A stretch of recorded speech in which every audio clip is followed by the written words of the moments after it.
2000 dollar qarşılığında mənlə sevgili olarsan? Yox.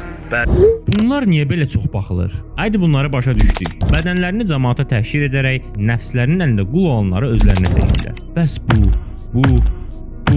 bunlar niyə baxılır? Nəyə görə bu tərz insanların canlılarında 5000, 10000 insan olur? Bəlkə bizim ölkəmizin tələbatı həqiqətən də budur və insanlar həqiqətən də bu tərz şeylərə baxmağı çox istəyirlər. Şərhlərə baxırsan, hamı söyür. Kimdən soruşursan, lənət oxuyur. Bəs bu baxışlar niyə belə çoxdur? Gəlin izah edeyim.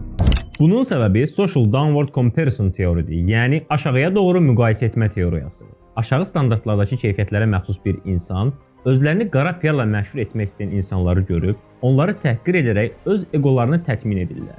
Öz-özlərinə deyirlər ki, bax məndən betərləri də var imiş, şükür bu günümə və s. Daha sonra isə özlərini rahatlatmaq üçün ağızlarına gələnləri yazıb lənət oxuyurlar. Sonra da takib atırlar ki, qabağına çıxanda yenə də edə bilsinlər. Elə bu səbəbdən mən və mənim kimi kontent yaradıcıları da qalır qıraqda. Əgər bu tərz kütlələrin qabağa çıxmağını istəmirsinizsə, videolar qarşınıza çıxdığı zaman maraqlı deyil düyməsinə basın. Əmin olun ki, bir də qarşınıza çıxmayacaq. Bu tərz videoların gəlməyini istəyirsinizsə, zəhmət olmasa videoları bəyənib kanala abunə olmağı unutmayın. Təşəkkürlər.